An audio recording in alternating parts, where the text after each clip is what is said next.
Just a brief disclaimer before I get started with the actual content of this video is that I'm currently sick as of recording this, so that's why my voice might sound funny, but getting back to the actual content to this video. I purchased this iPad Mini 7 on launch day in October 2024, which was a year ago as of recording this video.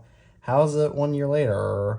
Let's get into it. I purchased this iPad Mini 7 upgrade from my iPad Air 5 because I desired a new iPad. Didn't want the then latest 10th generation in terms of the budget line because it was inferior to my Air 5. And didn't want an Air 6 because I found it too lavish for my uses.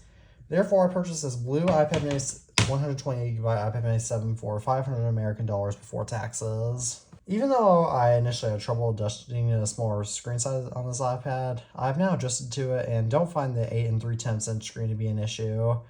However, I still do miss a larger display iPad whenever I use a larger iPad, so I will likely buy a bigger iPad the next time I upgrade.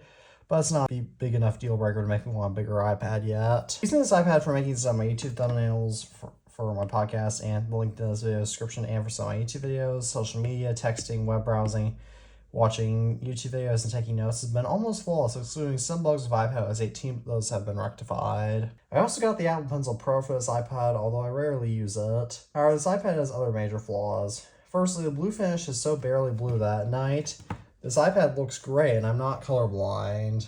Right now, I'm recording daytime, so I can't really tell. However, on the other hand, my blue iPad Air 5 has never appeared gray.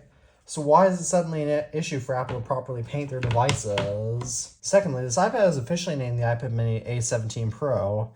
Not only is the A17 Pro's name confusing by itself because there is no standard A17 processor, but the name is confusing to those who aren't tech enthusiasts and don't know what generation this iPad is, which is why most people refer to this as the iPad Mini 7. However, I recommend that anybody buy an iPad Mini 7 after using this for a year. I advise against purchasing this iPad because the iPad 11th generation does nearly everything the iPad Mini 7 does, and at $150 less, as you can tell here.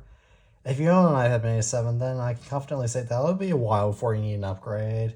But do you own or want an iPad Mini 7? If so, please comment down below about your experiences or reasoning. As always, thank you all for watching this video. I'm the iTunes Family, and peace out.